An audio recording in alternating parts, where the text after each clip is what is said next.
Hi, everyone. My name is Sarah Barker with Connect Our Elders, and today is our third Empowering Aging event. And the intention behind Empowering Aging events is to fill the gap in education direct to consumers and people in the elder care industry, because proactive education can go a long way in reducing overwhelming stress when the time comes that people need to find resources either for themselves, their spouse, their loved ones, their neighbors. That's the thing, that when it comes to aging, it touches everyone. None of us can avoid it. So what are we going to do now to prepare to make sure that we have a good aging experience all the way? So very grateful to our educators today. Our first educator is Douglas, and he is going to be presenting on that he's never done growing. Never done growing. Thank you. It says right over there. Okay. All right, sirs, thank you so much for putting on this event and for inviting me to be a part of it. I've actually attended your last event, and I found it to be very informative, and I thought it was great that all the various people who are appearing here, you call educators, are sharing their knowledge with the folks who are attending and with each other. I found it interesting myself to be attending it.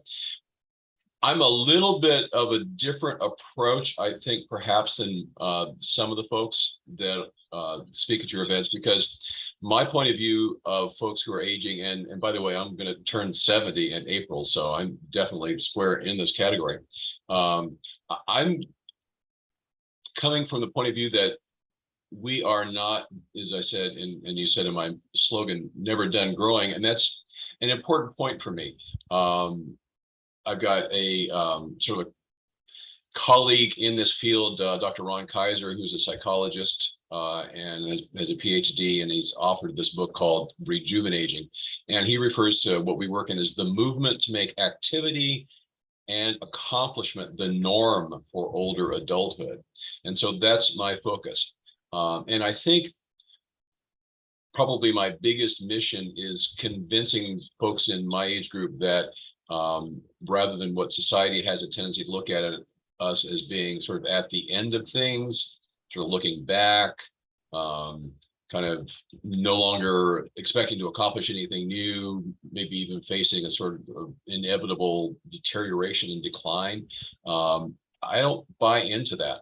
And I've got several reasons for coming to that conclusion. And let me give you a little bit of background. I've been studying the personal development field for pretty close to 4 decades, starting with like the classics like Earl Nightingale, all the way up through Brian Tracy, and then up to Tony Robbins, all these experts in personal development. And I studied those, and I have all my life, and I applied all of those principles to my life, and was able, frankly, to reach a fairly decent level of success. I've been practicing law for over 4 decades, had a successful law practice, become a self-trained inventor with a patent on space technology, a successful 42-year marriage, raising 6 children.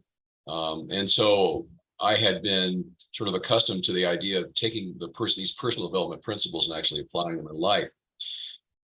But I had a moment of clarity in 2020. I found myself, instead of the planned 40th anniversary party that my wife and I were going to have, I found myself in a hospital bed, suffering 4 mini strokes, TIAs, in a period of 24 hours. Imagine many of you in this field are familiar with that concept. Fortunately, it did not leave me with any permanent damage, but it did put me in bed for 3 days, and we actually celebrated our 40th anniversary in my hospital room with our kids around us. And it gave me some time to really stop and think about my life. And I realized that despite all this knowledge that I had and having applied it in my life, I had reached a plateau. And as I analyzed that plateau, I realized that I had fallen prey to this concept that by the time you get to what was the traditional retirement age of 65, that it's kind of time to coast. Like I talked about, people don't expect that much of you anymore. And I realized that I did not want to accept that, and I realized that I had not actually been able to accomplish all the things that I had intended to accomplish. And so I rededicated myself to this concept of personal development, going back over what I had already learned and looking into the new cutting edge developments in personal development. I want to talk to you about that in a moment. And in addition to that, I realized as I looked around, there was not anybody that I could see, at least at that moment, who was addressing these concepts to people in my age group. There are plenty of people talking about personal development to folks starting out in life, you know, finishing college, starting their first careers in their 20s and their 30s. But I was looking at, you know, people in their 40s, 50s, 60s, and nobody was really talking to us. And so I decided that I would take on that mission. And so that's when I started my new career, but you know, in 2020, of this business of success after 60. And so I do teach personal development skills to folks in our 60s and above. Like I say, I'm about to hit 70.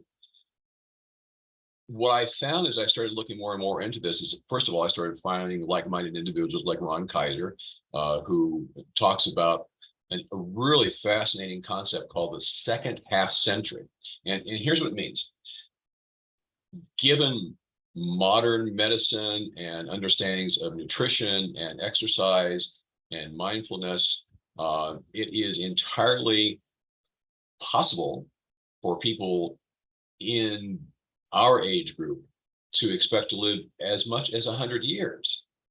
And that's kind of startling for people because that hasn't been the case, you know, for all these years. And there was sort of the assumption that if you, once you hit your 60s, you really had maybe to your 70s, a little bit more. So there wasn't really that much left to do. You didn't have that much opportunity to accomplish anything else. And so there was just sort of like a winding down period. But the way he looks at it and why he calls it the second half century is if you hit 50, and if you can reasonably expect to maybe live to 100, you actually have as much life in front of you as you do behind you. Now think about that, you know, and that's a pretty startling concept. Think of all you accomplished up to this point and think about the possibility of accomplishing as much again. I've actually got a tool that I call the 10-year slice. And what I do is, it's a little complicated, but just very briefly, what I talk about is take a look at any 10-year period in your life. And one of the periods that I always suggest is maybe 18 to 28, because for many of us, that means that's the time period when you finish high school, you may have gone to college, graduated from college, started a career, gotten married, done, you know, gone fairly well into the extent of your career, become successful. You look at that, what you accomplished in those 10 years and realize this is how much could be done in 10 years. Now, pretty much all of us, even in my age, can expect at least another 10 years of productive life. So if you think, look, if I accomplished all that in 10 years, I can accomplish that kind of level of accomplishment in another 10 years.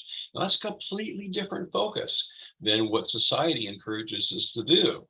And that's backed up by the fact that there are all these new developments in brain science, brain plasticity, neuroplasticity, mindfulness, all these sorts of things that teach us that, unlike what they've been teaching us for decades, that when you get into your 40s, 50s, 60s, your brain is starting to deteriorate, shrink, you know, it's all a matter of downhill.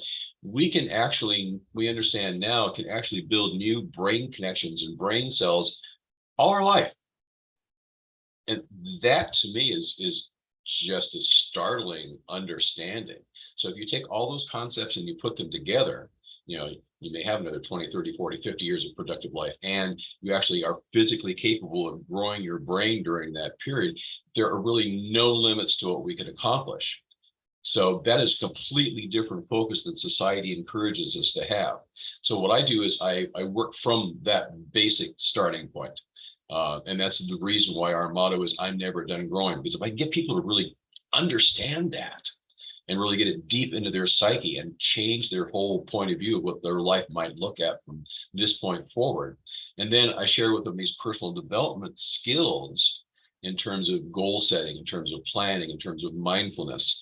And they can take those things and make new goals for themselves and accomplish new things for themselves. And that's really what my whole career is dedicated to doing. One of the things that that I focus on is this whole mindfulness concept and mindset concept. That whole point that I was talking about now is a mindset kind of idea. You need to change your point of view on things and change the way you look at life. And that opens up your mind to possibilities. So what we start out with is that sort of concept. And I have this tool called Winning Your Morning. And I encourage people to start out every day with this certain morning routine, morning ritual, if you will. Tony Robbins talks about it as a morning ritual. And what it is it's starting out with a bit of physical movement, and then it's being grateful. So many of us are familiar with sort of gratitude exercises. And so we're grateful for what we have. And then we visualize what it is that we want to accomplish. And we put ourselves in a positive frame of mind. And part of the key to that is you don't look at your phone for the first 30 minutes of each day, because there's so much of the input that we get from everybody else from the outside is negative input. And so if you set that aside for just the beginning of your day, and then put your mind in the right frame of mind and direct your mind towards what it is that you want to accomplish, then you're going to have a much better day. Now, let me pause a second. I understand that many of the people in our audience are retired. There's nothing wrong with retirement. It's not for me, but there's nothing wrong with retirement. But there is something wrong from my perspective, if you don't mind my putting some value on it, in freezing yourself. So retirement is fine, but you can have a goal, and this can be a definition of success, of becoming the best version of yourself. So it doesn't necessarily mean, well, I'm going to start a business, although I did, or getting more money or having more, like those kinds of accomplishments. But what it can mean is coming to an understanding of what the best version of yourself is. And sometimes that can mean just contributing to other people and sharing the wisdom and accumulated knowledge that you have over the years with the younger generation. And that's a perfectly acceptable kind of definition of the success.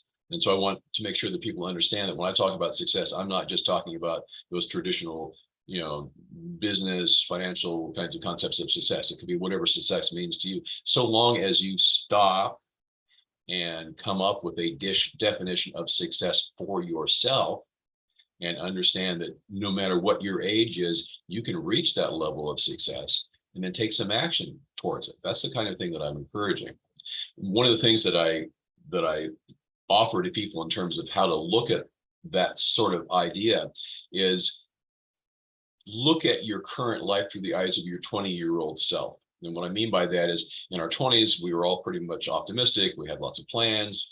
We had lots of ideas for ourselves. We had a view of what our future was going to be. So if you think about yourself as your 20-year-old self, and you look at your life as you are at 60, 70, 80, whatever, do you feel impressed, or do you feel a little depressed about it? So if you don't feel impressed with what your life is now, looking at from that 20-year-old self, then you need to make some changes. And like I say, the good news is you can make changes. You're perfectly capable of making changes. And I offer some tools in order to help people make those changes. So what I have done with all this, as I said, is I've started a new business at age 67. I'm still practicing law, but I'm sort of segueing into this new business. And I'm finding a great deal of positive feedback from the people that I work with, in terms of realizing that there is more to their lives. The rest of your life can actually become the best of your life, to use an old cliche. But I was really gratified by the fact that as I got into this, I found people like Dr. Kaiser who have a scientific foundation and basis for these conclusions that I've come to. Like I say, brain science is really showing us that we can continue to grow and become better versions of ourselves, and there are ways of going about that.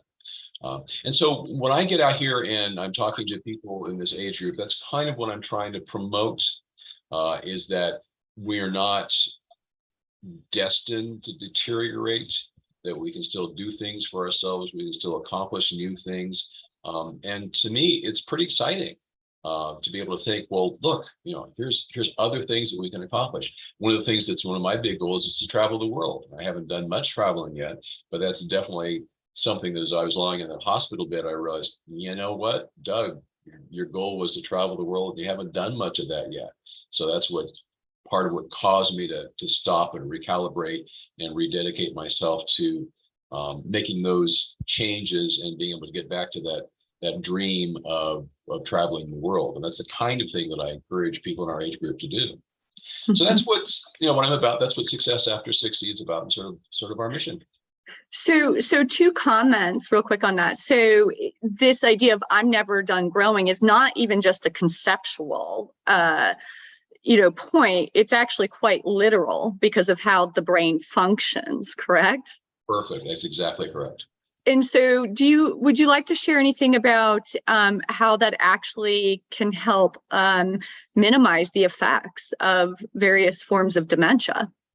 Absolutely. I mean, what brain science is showing us right now is that we have so much more control over our mind, and then through that to our body.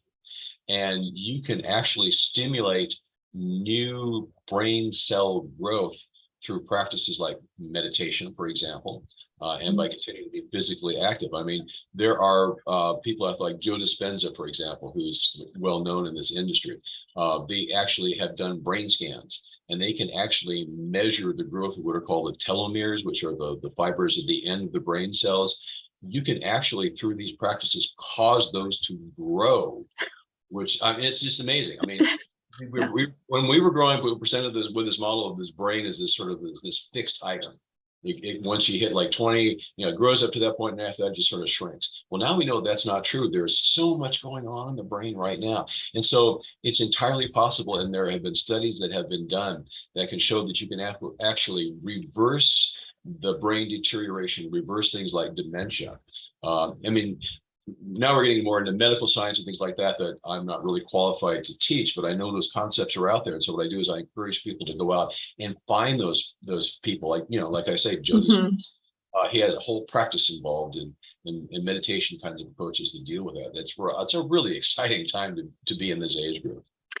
Doug, can you touch a little bit deeper on also the element of having a purpose, right? Because I've worked with many clients over the years, and that's something that's so key, and it's so personalized too, because like you're saying, this doesn't have to be about you start a company. It's about defining, okay, this is the next chapter of my life, but what is my purpose now? And just making sure that you have something to be motivated about, to wake up for every day. Because I've even seen this in my personal life with my grandmother, for example. Like, once she didn't feel like she had anything to live for anymore, she kind of just stopped living. And that's a really important point. And I think particularly for women, because and there, many women are career women like yourself, but for women whose focus has been on raising their family, once that family is raised, like you said, they sort of lost their purpose. And that's true of people who are career people who decide to retire. It's like your whole day is built around this sort of certain mission in life, to do well in your career, to do well as a parent.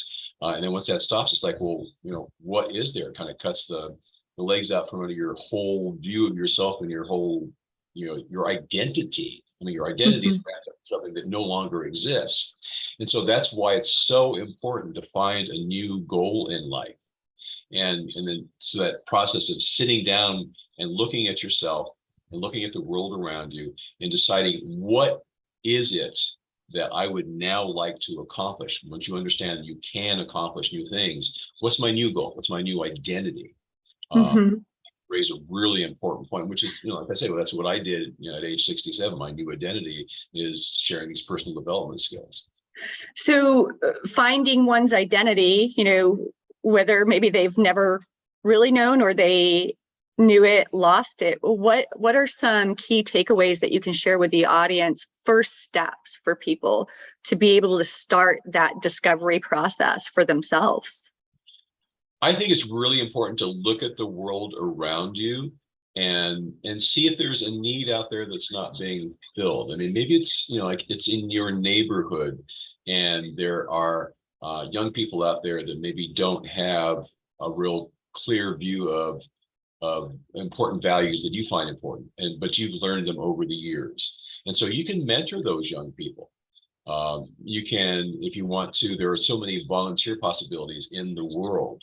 And if you look at yourself as being somebody who's not old and deteriorating and all that, but as somebody who's accumulated decades of experience and wisdom, and you want to share that wisdom, you'll find opportunities. It's that first trick of understanding that you have more to share in your life, and you're capable of doing that. That's very powerful, very powerful. Well, we really appreciate you being an educator today, and we'll have to schedule a one-on-one as well. So up next, we have Frank Nelson. He's the Regional Program Manager of Health Insurance Counseling and Advocacy Program. Is it HICAP, or do you guys call it HICAP? Oh, no, it's HICAP, right? the Health Okay. Insurance Counseling and Advocacy Program. Correct. And so today, Frank is going to be presenting on the advantages and disadvantages of how you choose to have your Medicare, which I know from talking to many families is a really confusing topic, and it seems as though it's become increasingly confusing over the years. So thank you for being here today, Frank. Well, thank you for having me, Sarah. And Doug, thank you for what you were sharing. You were talking about the mind and the body. Well, I'm here to touch briefly on the reality that usually as time goes along, our bodies don't cooperate. In this country, we know that healthcare is very expensive if you don't have the coverage. And that's where for many people, once they turn 65, or if a person has been disabled for 24 months, their healthcare switches to Medicare. Now, many of you are probably familiar with this Medicare and You book. You get this book in the mail from Medicare. And right now, if you have an issue with Medicare or questions or so forth, where do you turn? Well, you can call 1-800-MEDICARE, or you can go to medicare.gov, or you can talk to an insurance agent who sells products related to different companies associated with some pieces to Medicare. Or in fact, if you look on the back of your Medicare and You book, you will see the phone number for the National SHIP program, the State Health Insurance Assistance Program. Now, back in 1986, as people were struggling, as maybe you have, in figuring out, well, I've worked for many years, my employer would offer me 3 options during a certain time of year. I would look at those 3 health plan options and go eeny, meeny, miny, and pin the tail on the donkey. And suddenly I'm in this thing called Medicare.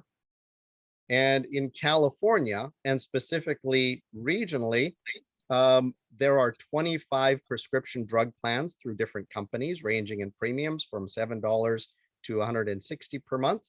There are Medigap plans, a supplemental from 29 companies selling 10 plans. There are this managed care component called an Advantage plan, that where you live, the county determines what's available to you. So we're here in Northern California, specifically the North Bay area, serving 6 counties. In Sonoma County specifically, there are 17 managed care Advantage plans to choose from, each with different coverage, different premiums, different networks, different doctors, different systems.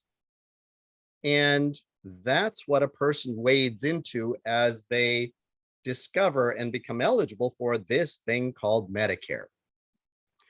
So the SHIP program came into being, and your tax dollars are then funneled down to each state. Now I'm here in California, and of course, well, California renames everything. Medicaid, the state financial assistance program in California, is called Medi-Cal. The SHIP program nationally in California is called HICAP, the Medicare Health Insurance Counseling and Advocacy Program. In Oregon, it's called SHIBA. In Florida, it's called SHINE. But we all do the same 2 things. One, individual one-on-one counseling. So if you're turning 65 and you're going, what is all that stuff? And you don't feel like wading through a 129-page book from Medicare. Incidentally, if you're an insomniac, it's great reading. Or you're getting conflicting feedback from, of course, your friends and your neighbors. Well, I have this and I have that. or you're getting all the solicitations, your mailbox is jam full from all those agents who get paid a commission from the company that they represent. And subsequently, you're stuck with what is this? Or you get in trouble, or you have problems through the years. You can sit one-on-one with a counselor in your community, because the SHIP program, the HICAP program, is in every single county throughout the whole country. So if you have a pencil handy, you can write down this website to find out the contact information for the SHIP program in your state, and subsequently contact that to find someone in your community. And that web address is shiphelp, SHIPHELP.org. Shiphelp.org is the national website. And again, it's being funded through tax dollars as a nonprofit program with grant funding from the Administration for Community Living down to the State Department of Insurance. I know Carla is on the call. Carla's with the Council on Aging. And in fact, her Council on Aging and her involvement, she's very familiar with the area agencies on aging, which are the contract holders for the SHIP program in each local area. So your tax dollars providing one-on-one help that you can sit down with a technical expert. And second thing HICAP, the SHIP program, does is unbiased educational sessions, either in person where you'll have 30 people. Just think of a seminar that you would go to and register for, where you go to a site, you have a chair, there are handouts, someone up front doing a presentation with a PowerPoint, with question and answer periods on very specific topics. That is the other thing that the SHIP program does: individual counseling and unbiased educational seminars. Frank, I'm so excited to hear this. And we have an attendee that I believe you answered this. If you are not in California, any other similar services elsewhere. So you have answered that, which as I was reading about HICAP, I was wondering the same thing. So I'm really excited to hear that this is an offering that does serve the entire United States. Correct. So Because, do you again, guys go out and visit people if perhaps maybe they're homebound? Do you guys provide that level of service, or does somebody have to, maybe a representative of that particular individual, have to come in and get the education?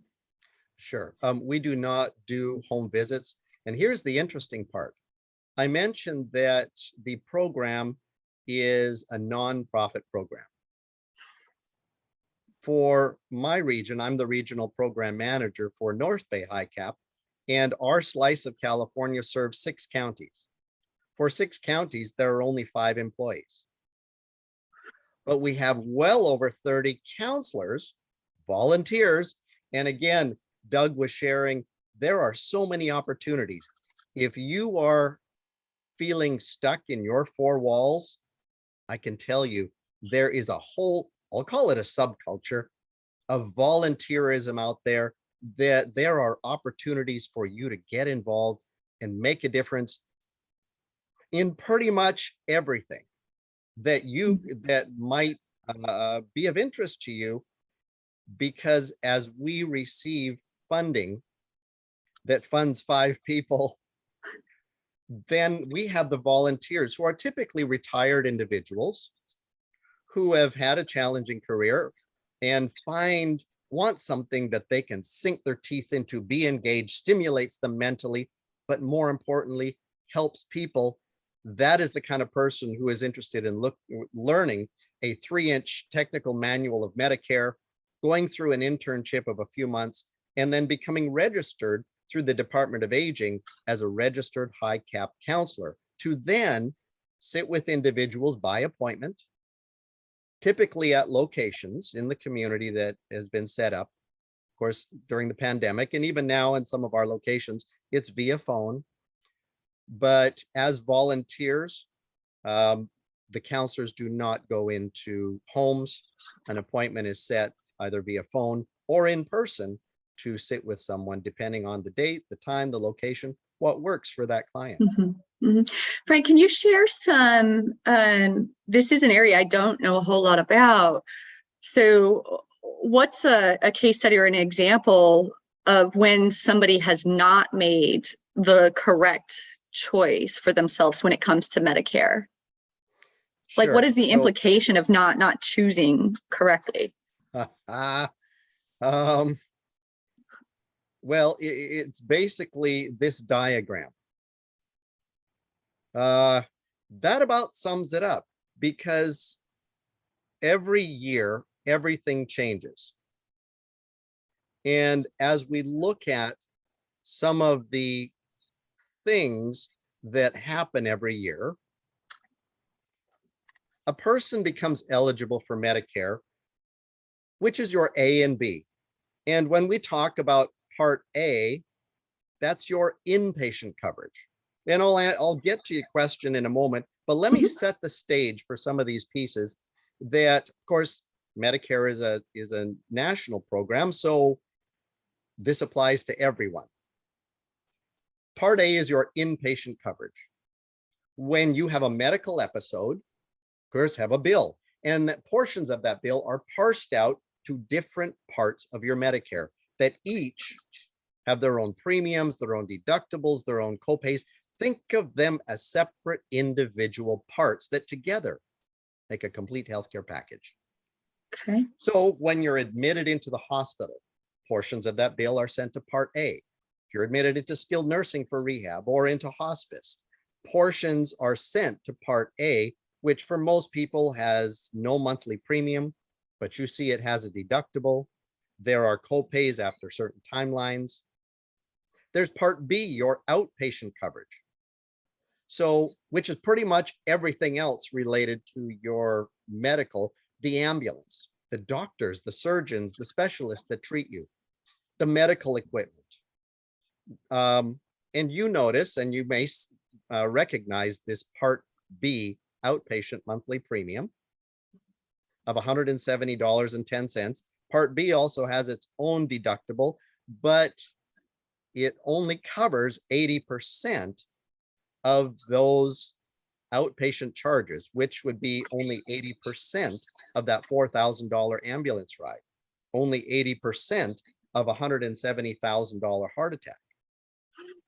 So A and B is your Medicare. And once you have your Medicare, then you have to make a decision, because there are two ways you can have your Medicare, either one way called original Medicare, or the other way called an Advantage plan, in which you give your Medicare, your A and B, to a managed care plan. Medicare pays them a flat rate for you. In California, it's about $1,000 a month. And then when you have a Medicare situation and you have your Medicare through an Advantage plan, Medicare says, don't talk to us. You joined them. We paid them. They're in charge of your Medicare. So a model you're familiar with: pre-approval, pre-authorization, network doctors, network clinics, co-pays everywhere you go, the managed care model. So Sarah, to answer your question, many people turn 65, they enroll in A and B, and they make the incorrect assumption that they have Medicare. That's technically correct, but that's not a complete healthcare package. And they did not make a decision one way or the other, and suddenly they are in trouble financially. Sadly, one of the highest reasons in this country for bankruptcy is, you guessed it, healthcare.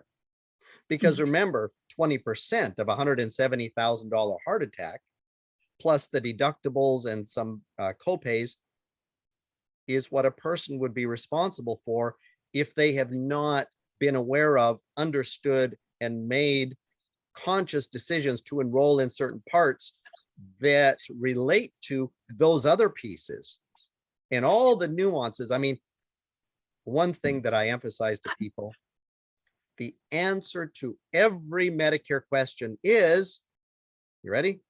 It depends. The answer to every Medicare question is, it depends. Because if you choose to have your Medicare through original Medicare, then you would add on a separate Part D prescription drug plan. And the plan you choose depends on the pills you're on, because each pill has a different negotiated price with each of the, this year, 25 prescription drug plans. And not only that, but each plan contracts for a different copay with each pharmacy down the street. So Doug, your smiling face is in front of me. So if Doug and I are on the same yellow pill and we have the same prescription drug plan, but we are visiting one evening with a glass of wine, of course, here in the wine country, so that's what we do. And I'm sure that's what Doug does too.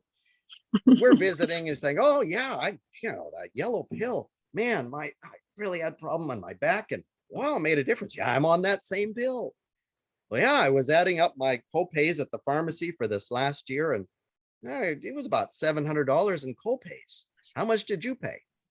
Well, it only cost me like $140 when I added up all my copays through the year. Well, the yellow pill, yeah. This silver script drug plan, yeah. Well, oh, where did you go pick yours up at? Oh, well, I went to Rite Aid. Oh, well, I picked mine up at CVS, and each of those pharmacies has negotiated a different copay with that same prescription plan, which is why every year, what changes? Nothing? A few things? A lot. No, everything changes.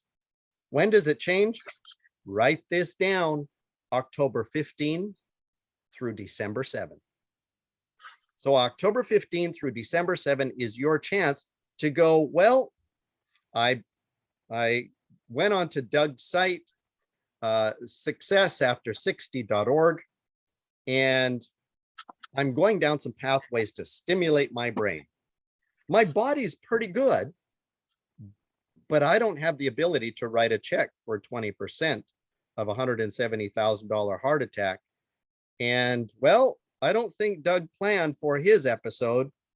So hopefully he had the coverage that he needed, because, well, by definition, insurance is not something it is something that we buy, hoping that we never have to use it. And that's some of the problem that people find themselves is, number one, they never check. For instance, the Part D drug plan. Every year, everything changes. I don't think they know to check though, which is the problem. They don't know to check. And this is why over the years, like I'm tearing up, Frank, because on the home care side, when I worked specifically in that industry, I would meet with lower income couples where one spouse was foregoing on their medication so the other spouse could be able to get her medication. Or I even had a situation at one point where the husband was skipping meals so as to free up funds so that they could be able to afford. But what I'm hearing you say is that there could have been a possibility, had they met somebody like you and been aware and proactively been educated and made different decisions, they would not have even been in that position. That's correct. And not even the lower income. So what your plan costs depends on if you're low income, there are subsidies to help with those costs. If you're higher income, there's something called an IRMA, an income related monthly adjustment amount, that is added on top of whatever plan you choose, depending on a line on your tax return that adjusts that. But more importantly, here's a mistake many people make. Oh, I don't take any prescription, so I don't need that part of my Medicare. And fast forward 7 years, when now it's starting to really bite in your pocket because you're paying out of pocket for your prescriptions. And now you want to enroll in a drug plan. Sorry, Charlie, you can only do it during this October 15 through December 7. And oh, by the way, you have been assessed a penalty for every month that you were eligible and could have enrolled in a Part D drug plan, but you chose not to. And that penalty is now added on top of whatever plan you choose for the rest of your life. And suddenly they wish they would have enrolled in the $7 a month plan, but now the penalty is over $30 a month on top of the premium of whatever plan that they could have afforded had they become educated. Because again, whose responsibility is your healthcare? Doug, I listened to you. Again, you're a front and center. Whose responsibility is your mind? So it's And my looking at some things and becoming aware, because if you do nothing, what happens? Well, you may find yourself in a position that you don't want to be. And especially when it comes to healthcare, we get calls all the time from family or people who are helping an individual who is now flat on their back in the hospital and is going, I'm being told that I can't get this treatment because my plan won't cover it. What happened? Well, have you looked at your healthcare? Well, no, I've been happy with the plan for the last few years. Or in the instance, switching drug plans. The person saved by simply looking at having high cap, the SHIP program, help with a drug plan search, saved over $1,000 a year. Why? Because agents get paid a commission from the company that they enroll you in for a drug plan.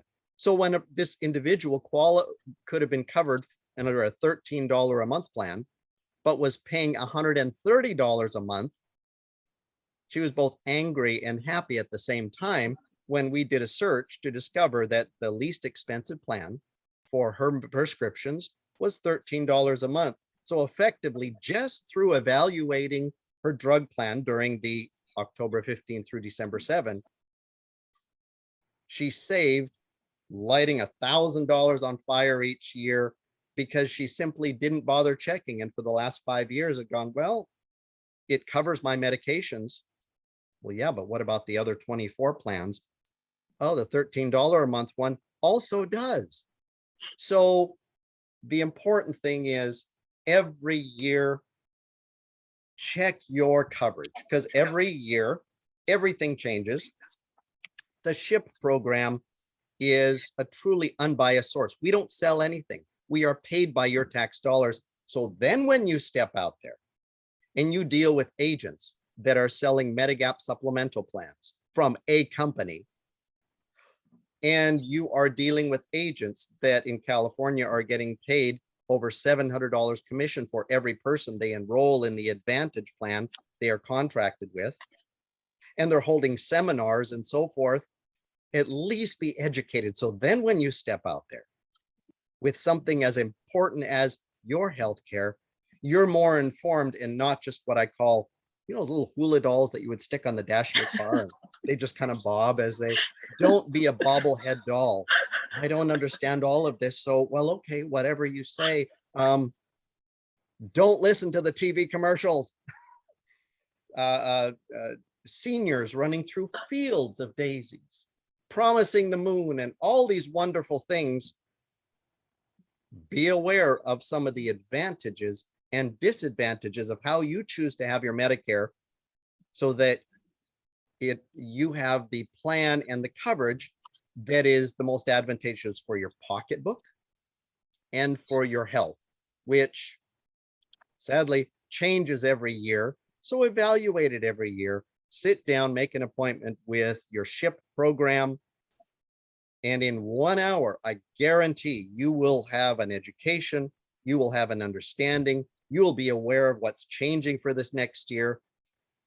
So you will be more informed about your healthcare. I'm stunned and in awe. This was really informative, and I'm wondering why there aren't the big PSAs on TV about this when, well, I understand the real reason why, but this information needs to get out to everyone. Does anybody have any questions about this topic? Well, I just like to follow on with what Frank was saying. I really wish I had had the advantage of his service when I was first getting into Medicare, because I'm one of those people that's paying that monthly penalty because I didn't know about that, getting that prescription plan part. And bear in mind, I've been practicing law for 40 years and I didn't understand the law. In fact, I look at this Medicare stuff and I just throw up my hand. So yeah, his service is absolutely essential. Well, you're not alone. And here's the challenge. Because people see nonprofit, they make an assumption. Well, that for people who are low income or who can't, so forth. Absolutely not correct. If you are eligible for Medicare, if you are on Medicare, if you know someone who has Medicare, which, well, we all do, this program is for you. It's through your tax dollars, so you can become more educated. And SHIP counselors are technical experts. When you go to Social Security, 9 times out of 10, as you start asking Medicare related questions, they'll go, we are not Medicare, we are Social Security. We'll hand you Medicare forms. We'll take your Medicare forms. We'll show you the Medicare computer. And because we know your income and some of those details, we calculate some of the Medicare related things, but we are not Medicare experts. Go talk to your SHIP program and then come back and we'll hand you the form and you'll have those questions answered. So be aware, this is for everyone from a truly unbiased source. Yeah, I went through that very experience at the Social Security office, except they did not refer me to the SHIP program. And that's the hard part is, bless their heart, you have a person at the window who is trying to help you through some things. The answer to every Medicare question is, it depends.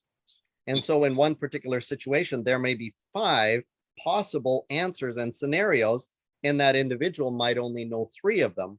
So they make a recommendation. Sadly, it was not the right one because it should have been this one, not just the 3. And that's where people call our program going, I've got some issues, I'm in trouble, I was told to, so I did. And now what happened? And that's where we untangle, we work with them in an effort to try and untangle, but sometimes it's not possible to untangle, like your penalty situation. Well, Medicare says, we gave you a Medicare and You book, 100 and some pages. We gave you a Medicare.gov website. We gave you a 1-800 phone number. So that you didn't know is a choice. And if you make a choice, well, there are only certain time frames and only certain conditions. It's only certain because, well, it's like the IRS or Social Security. Oh, you didn't know. Oh, that's okay. In your instance, we'll just make an allowance for you. Never mind. It's all fixed. Yeah, no. So getting informed, being aware is so critical. It's your healthcare.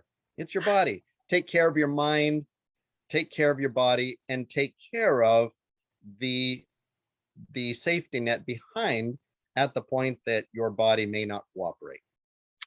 We have a comment from Carla Sims. Again, she was sharing a similar story of what I've seen a few times over the years. She said, I am the senior RX and SHIP specialist within my organization. Oh.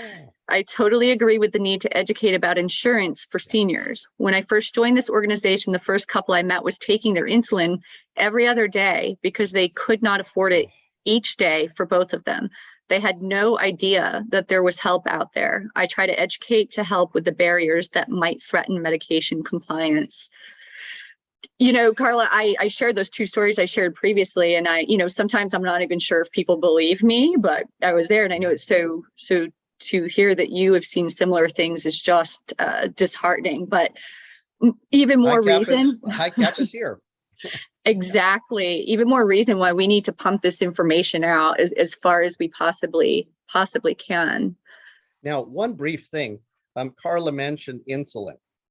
All of you are familiar that the Inflation Reduction Act was just passed. Within that, there were components related to Medicare and Medicare's ability to negotiate prescription drug prices. Medicaid is allowed to do that. The Veterans Administration is allowed to do that. Medicare was not. And as a result, Medicare beneficiaries had to pay a lot more. Now, in this Inflation Reduction Act, one of the important components is related to insulin, in which insulin will be capped at $35. Because right now, sadly, as long as insulin has been around, it is very expensive, which is why you've heard of situations, people rationing this essential prescription. And as changes come along, this Inflation Reduction Act addresses that for those individuals. So some good news on that note. Frank, I feel I'm a big fan of systemizing things. And so I always encourage, we'll take the example of a caregiving agency.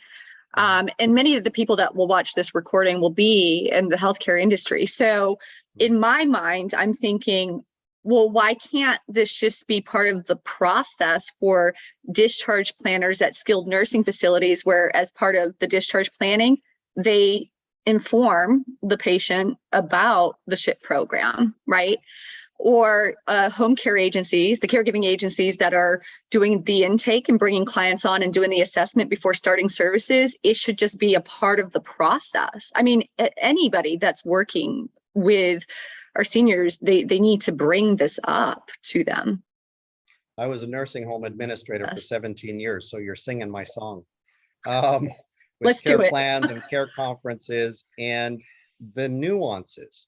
Because again, if a person has their coverage through an advantage plan, maybe there's a different advantage plan that is more advantageous to their pocketbook and their care, because those things, the pocketbook, the charges with drug plans and advantage plans change every year. Why not look at it?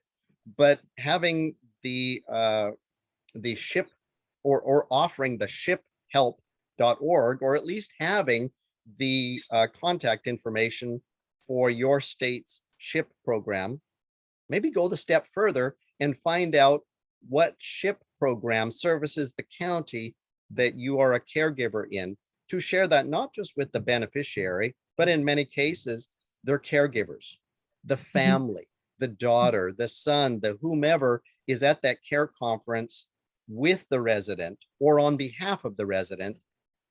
Because many times you and I both know that that is the individual who is handling a lot of things behind the scenes related to what is best for that individual with their consent, and understanding to then step out there, or at least, if nothing else, evaluate during October 15 through December 7, what is my loved one's coverage? Is that still the best coverage for their pocketbook and for their health? Because that's universal. If you're low income, high income, every income in between, I don't think anybody wants to just light $1,000 on fire because they did nothing. They didn't bother to check, and then find themselves in that, I'm happy I found it, but I'm mad that I didn't know sooner, even though every year there are advertisements everywhere and it's all over any place you turn, October 15 through December 7, with agents holding seminars on every corner, with every advantage plan taking out thousands of dollars worth of billboards and TV ads and mailers and so forth. That's a clue, but and yet it's up to you to go, you know, maybe I should check on that, because wow, it seems to be everywhere. Or sadly, people go, it's just too much. I don't even know where to start. Where to start your SHIP program. We can help. Thank you very, very much for sharing this information. And I'll be connecting with you offline. We'll put a strategy in place specifically in San Diego to make sure that this information will get integrated with some of Connect Elders providers. Because not only do they have a process for when they do intakes and assessments to bring clients on board, you know, oftentimes they're reassessing because needs change. And so if you're saying it's that time frame, that period of time, there's no reason why they can't send out even just an email blast, right, to the points of contact of their clients, because it's really elevating the level of care that they're providing. Well, it's not caregiving, but still you're holistically taking care of your clients at that point. So get in contact with your local, since you're in San Diego area, go to the SHIP help, find California. In California, find San Diego County, and then it'll show you the SHIP program, the high cap program, and that is the direct high cap. In fact, reach out to the program manager, my counterpart there in San Diego, and I know they would be glad to provide some details, even do at a family council session, do a brief presentation on some of the changes, on some of the things. That's what the SHIP program does. And again, we receive monies to help people Our goal is to help more people. So to be able to then go out there and do a presentation to the Parkinson's support group, do a presentation to a family council, do a presentation, which I'm going to be doing tomorrow morning for the Kiwanis, do a presentation for caseworkers at the hospital that are dealing with all these things. That's what we do. And we have some of those volunteers who are educators, because as Doug starts to get bored after he retires and he's engaged with his passion, but he says, you know, I heard about this high cap thing. That sounds pretty interesting. And he's been a presenter all his life.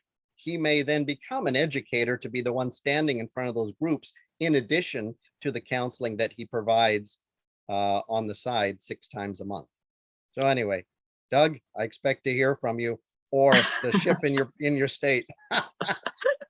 my selfless plug. That's perfect. Yeah, I'm sure you guys need more volunteers. Absolutely.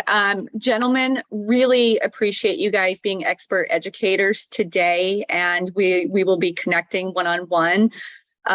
Very much appreciate your time. I hope everybody that attended, and for those of you that registered and received the recording, that you find value in this information. And if you find yourself having questions, feel free to reach out to me, or you can reach out directly to Douglas and Frank as well. Thank you so much for tuning in today to Connect Our Elders Empowering Aging #3 event, and enjoy the rest of your day. Bye, everyone.